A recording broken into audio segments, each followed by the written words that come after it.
You're lying in bed at 2 a.m., replaying that conversation from 3 days ago. Your mind won't stop analyzing what you said, what they meant, what could happen next.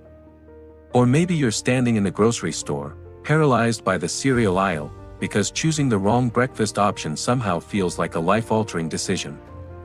Sound familiar? Welcome to the exhausting world of overthinking, where your brilliant mind, designed to solve problems, becomes the problem itself. Here's the truth: overthinking isn't a personality flaw. It's not a sign that you're broken or weak. In fact, your ability to think deeply is one of your greatest strengths. The problem isn't that you think too much, it's that you're thinking in the wrong direction, at the wrong time, about the wrong things. Today, you're going to learn a practical, step-by-step system to harness your analytical mind without letting it run wild. This isn't about positive thinking or pretending problems don't exist. This is about building a mental framework that transforms you from someone who overthinks everything into someone who thinks effectively about what actually matters. By the end of this video, you'll have concrete tools you can use immediately, tonight, tomorrow morning, whenever your mind starts spiraling. You'll understand why your brain overthinks, how to recognize when it's happening, and most importantly, how to stop it before it steals your peace, your time, and your potential. Let's begin. Understanding the overthinking trap. Before you can escape overthinking, you need to understand what's actually happening in your brain. And here's something that might surprise you: overthinking isn't your enemy. It's your bodyguard working overtime. Your brain evolved to keep you safe. Thousands of years ago, the humans who survived weren't the optimistic ones who wandered carelessly into dark caves. They were the cautious ones who considered every possible danger, who played out scenarios in their minds before acting. Your overthinking ancestors lived long enough to pass on their genes. Congratulations, you inherited a survival mechanism that's incredibly good at spotting threats. The problem? Your brain can't tell the difference between a genuine threat and an imagined one. It treats an upcoming presentation with the same urgency it would treat a predator. It analyzes a text message from your boss with the same intensity it would analyze rustling in the bushes. This is why overthinking feels so real, so urgent, so important. Your brain genuinely believes it's protecting you by running through every possible scenario, by replaying every conversation, by preparing for every potential outcome. It's not trying to torture you. It's trying to save you from threats that, in most cases, don't actually exist. Here's where it gets interesting. Research shows that overthinkers tend to have higher intelligence and greater analytical abilities. You're not overthinking because you're anxious or neurotic. You're overthinking because you have a powerful processor running inefficient software. Think of it this way. Imagine you bought the latest, most advanced computer on the market. It's designed to run sophisticated programs, handle complex calculations, and process enormous amounts of data. But instead of using it for its intended purpose, you leave it running hundreds of tabs, playing the same video on loop, constantly refreshing the same web page. The computer would slow down, overheat, and eventually crash, not because it's a bad computer, but because it's being misused. That's what happens when you overthink. You have an incredible mental capacity, but you're using it to run the same worries on repeat, to analyze problems that don't need solving, to prepare for situations that will never happen. The first step in your transformation isn't to think less. It's to think better. And that starts with recognizing the difference between productive thinking and mental spinning. Step 1, the 10-minute rule. Right now, I want you to think about the last time you were stuck in an overthinking spiral.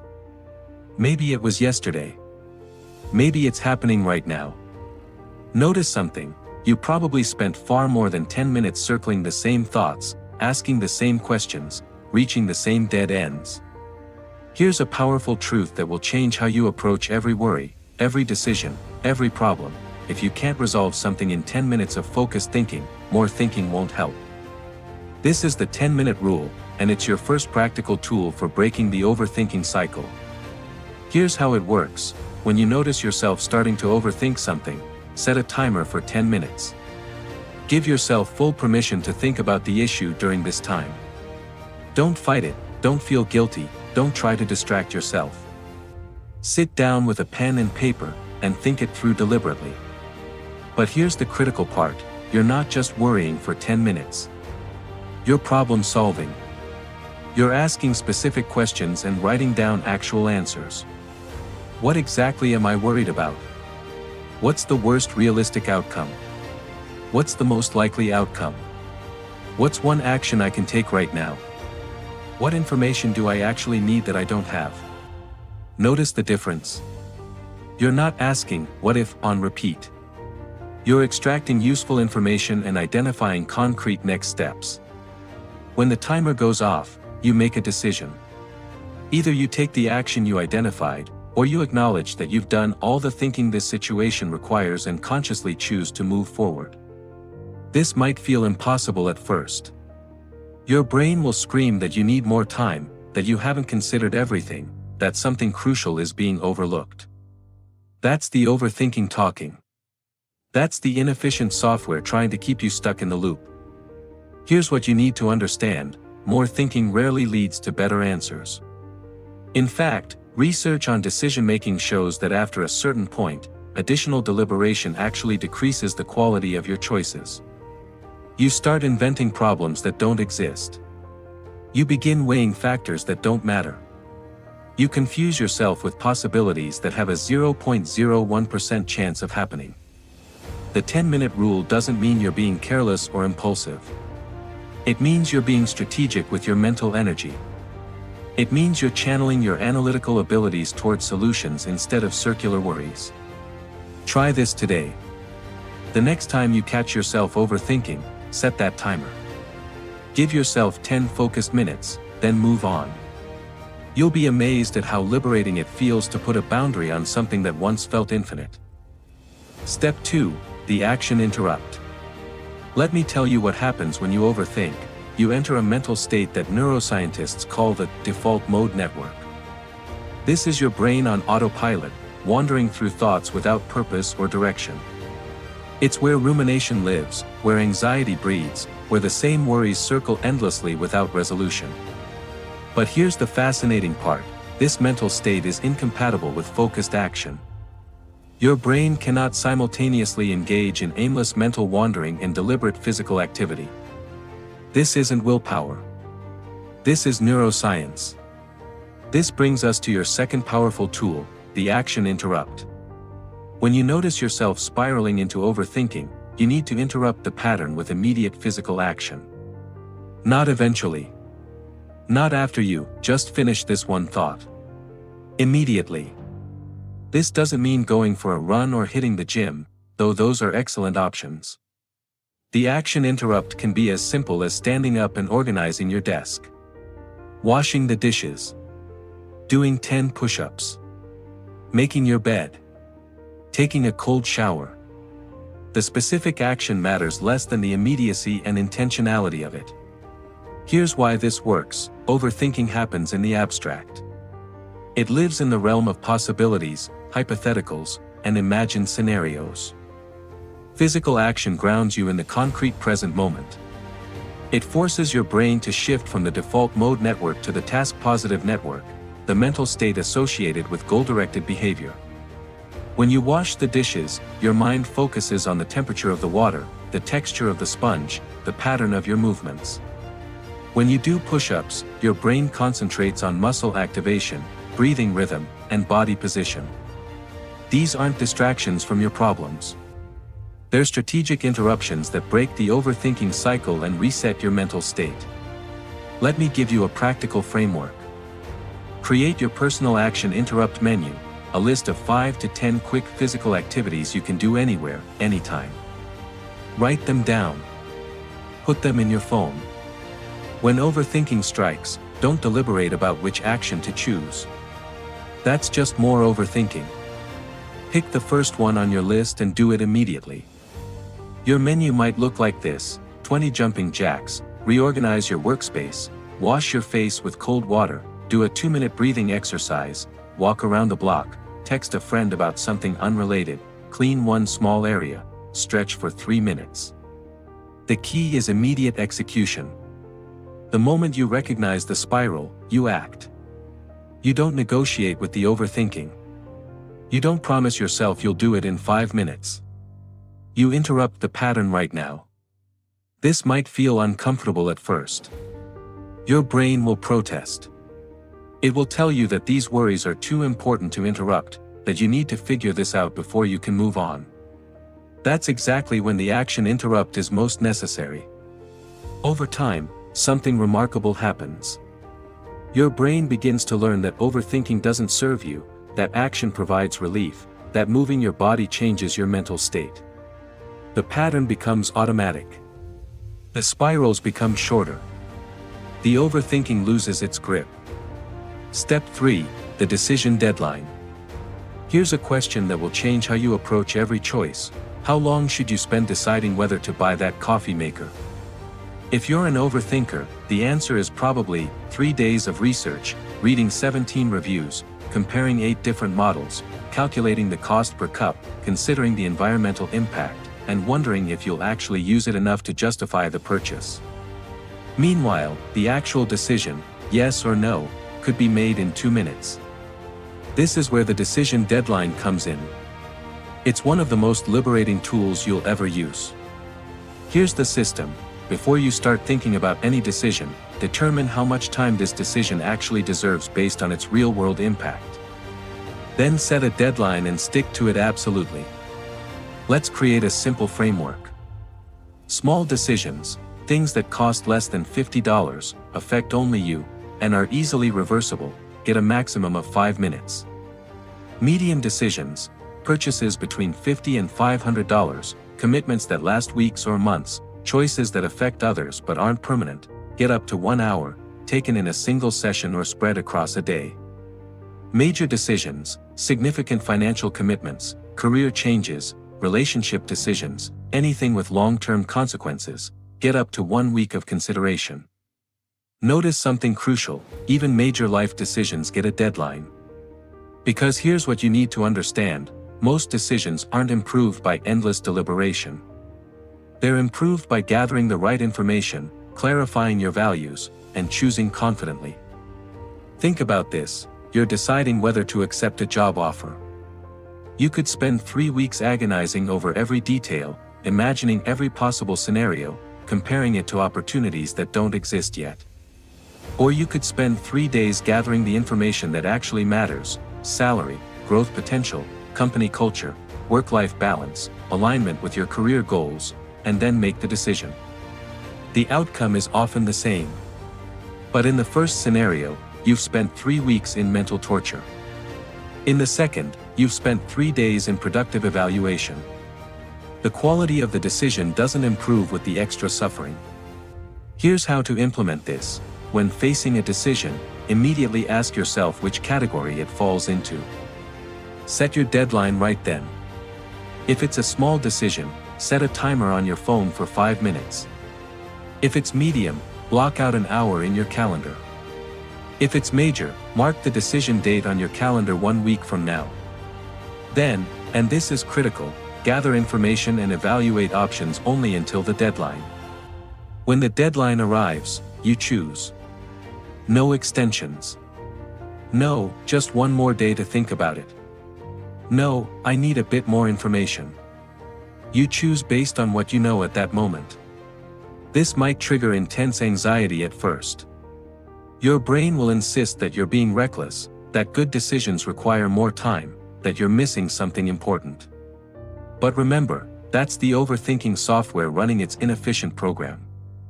The truth is, most of your best decisions have been made quickly. Think about it. The job you're in now, did months of agonizing lead you there, or did you know relatively quickly it was right? The friends you're closest to, did you analyze every interaction for weeks, or did the connection happen naturally?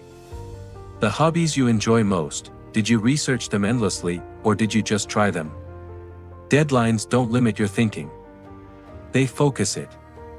They force you to identify what actually matters and let go of hypothetical concerns that will never materialize. Starting today, give every decision a deadline. Watch how your mental energy shifts from endless deliberation to confident action. Watch how the quality of your life improves not because you're making perfect decisions, but because you're making good decisions quickly and moving forward with them. Step 4. The thought audit. You have approximately 6,000 thoughts per day. Most of them are repeats from yesterday. Many of them serve no useful purpose. Some of them are actively harmful to your well-being. And here's the problem: you probably haven't examined them in years. When was the last time you stepped back and actually looked at what you're thinking about? When did you evaluate whether your mental patterns serve you or sabotage you? This is where the thought audit comes in, a systematic review of your mental content that separates useful thinking from useless rumination.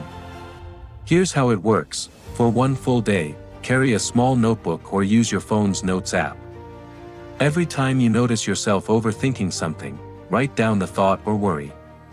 Don't analyze it yet. Don't try to solve it. Just capture it. You might write, "What if that email sounded too aggressive?" Or, "I should have said something different in that meeting," or, "What if they think I'm incompetent?" or, "Did I lock the door this morning?"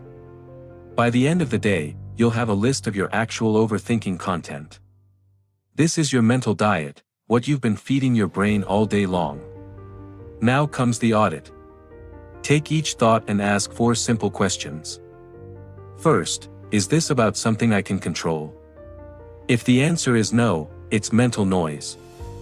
You're wasting processing power on something you cannot influence. The thought goes in the release column. Second, is this about the past or future, or is it about right now? Most overthinking exists in time zones you can't access. The past is unchangeable. The future is unpredictable. If the thought isn't about something you need to handle in the present moment, it's speculation. It goes in the release column. Third, is this thought leading me toward a solution or just making me feel worse? Productive thinking moves you forward. Rumination keeps you stuck. If you've thought this exact thought 10 times today and you're no closer to resolution, it's not thinking anymore, it's mental spinning. Release column. Fourth, would I think about this if I had only 1 hour of mental energy for the entire day? This is the priority test. If this thought wouldn't make your top priority list when mental energy is scarce, why is it consuming your energy when you have plenty? After auditing your thoughts, you'll probably discover something striking. Maybe 80% of your overthinking serves no productive purpose whatsoever. You're spending most of your mental energy on thoughts that don't help you, can't be acted upon, and only generate anxiety. But here's where it gets powerful. Those thoughts in the release column. You're going to create a simple response for them. When they appear, and they will, because these are well-worn neural pathways, you're going to acknowledge them and redirect. It sounds like this: there's that thought about the email again. I've already sent it. I can't control how they receive it. Moving on. Or, there's the worry about tomorrow's meeting. I've prepared adequately. Worrying more won't improve my performance. Next. You're not suppressing the thoughts. Suppression doesn't work and often makes things worse. You're acknowledging them and consciously choosing not to engage. It's like seeing an advertisement while scrolling through social media. You notice it. You recognize it for what it is. You keep scrolling. This might feel mechanical or even dismissive at first. Your brain might protest that these thoughts deserve more attention. But remember your audit results. These thoughts have already proven themselves useless. They've had their chance to help you solve problems, and instead they've just generated anxiety on repeat. Do a thought audit once a week for the next month. You'll start recognizing your repeat offenders, the same useless worries appearing day after day. You'll develop a practiced eye for mental noise versus mental signal. And gradually, you'll reclaim enormous amounts of mental energy that you can redirect toward what actually matters. Step 5. The perspective shift. Imagine your best friend comes to you with a problem. They're overthinking whether they should have said something differently in a conversation yesterday. They're worried about what someone might have thought. They're replaying the scenario for the 100th time. What would you tell them? You'd probably say something like, "You're being way too hard on yourself." I'm sure they've already forgotten about it. And even if they noticed, it's really not a big deal. You need to move on. Now, would you take that same advice if you were the one overthinking? Probably not. And that's the problem. You have a mental blind spot where you apply completely different standards to yourself than you would to anyone else. You're compassionate toward others and merciless toward yourself. You're rational about their worries and catastrophic about your own. You easily recognize when they're overthinking and completely miss it when you're doing the same thing. This brings us to the perspective shift, a tool that lets you borrow the clarity you have about other people's problems and apply it to your own. Here's the technique: when you're stuck in overthinking, imagine the situation belongs to someone else. Not just anyone, imagine it's happening to someone you care about deeply. Your best friend, your sibling, your partner, someone whose well-being genuinely matters to you. Then ask yourself, what would I tell them? What advice would I give? How seriously would I take this problem? What perspective would I offer? This isn't about invalidating your concerns. It's about accessing the rational, balanced thinking you already possess but can't reach when you're tangled up in your own anxiety. Let's practice this right now. Think about something you've been overthinking lately. Got it? Now imagine your best friend tells you about this exact situation. They're worried about the exact things you're worried about. They're asking you what to do. What changes when you view it from this angle? Suddenly the stakes seem different, don't they? The catastrophic outcomes seem less likely. The reasonable solutions seem more obvious. The whole situation feels more manageable. That's not because the problem changed. It's because your perspective changed. You stopped viewing the situation through the distorted lens of personal anxiety and started seeing it with the clarity you naturally have for other people's challenges. Here's another powerful variation of the perspective shift, the 10-year test.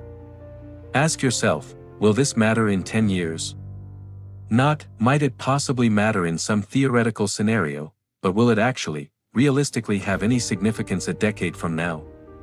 That awkward thing you said in the meeting. 10 years from now, you won't remember it happened. The decision between two similarly good options.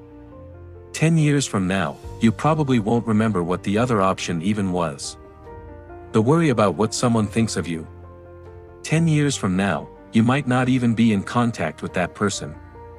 This isn't about dismissing genuine problems. Some things really do matter long-term. Career decisions matter. Relationship choices matter. Health matters. Financial stability matters. But most of what you overthink, it doesn't pass the 10-year test.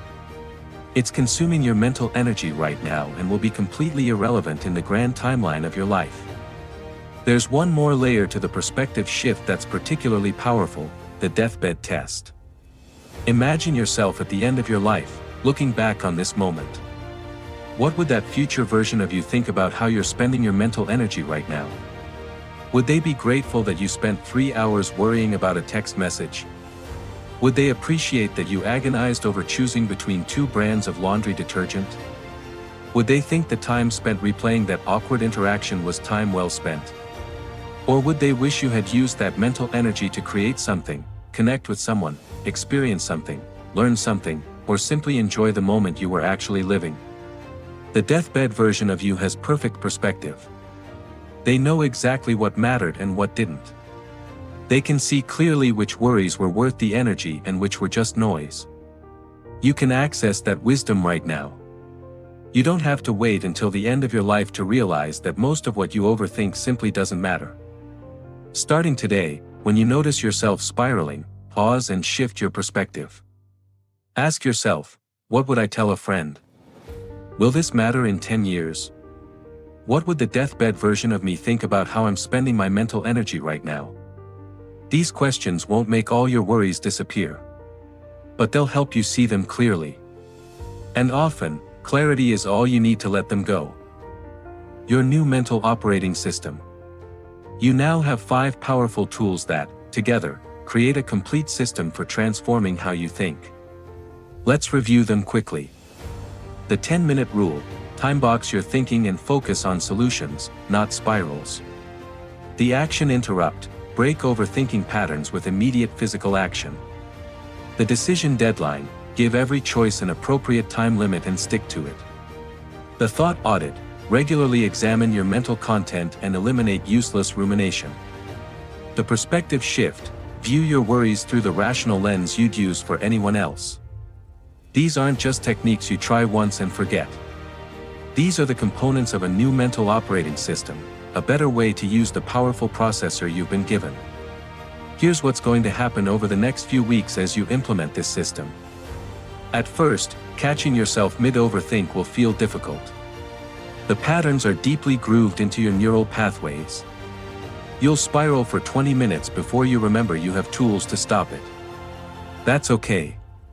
That's normal. That's part of the process. But gradually, the recognition will come faster. You'll notice the overthinking starting after 5 minutes instead of 20. Then after 1 minute. Then, remarkably, you'll catch yourself at the very beginning, the moment that first repetitive thought appears, and you'll redirect immediately. This is when the real transformation happens. You're not just managing overthinking anymore. You're preventing it. You're thinking clearly, deciding confidently, and moving forward without the constant weight of circular thoughts. Your brain will become more efficient. You'll have more mental energy for creativity, for meaningful work, for genuine problem solving. You'll sleep better because you're not replaying the day's events on an endless loop. You'll enjoy experiences more fully because you're present in them rather than analyzing them. The people around you will notice the change too. You'll respond to situations more quickly and confidently. You'll seem more decisive, more grounded, more at peace. Not because you've eliminated every worry from your life, that's not realistic and not the goal, but because you've learned to distinguish between productive thinking and mental spinning. Remember this, your ability to think deeply is a gift. It's made you empathetic, thoughtful, and insightful. The goal isn't to think less. It's to think better. It's to use your mental power for creation instead of rumination, for solutions instead of problems, for moving forward instead of staying stuck. You deserve a mind that works for you, not against you. You deserve to experience the peace that comes from knowing you can trust your decisions, handle your challenges, and let go of what doesn't serve you. Starting right now, not tomorrow, not after you finish this video, but right now, you have everything you need to stop overthinking and start living with the clarity and confidence you've always deserved. The only question left is, will you use it?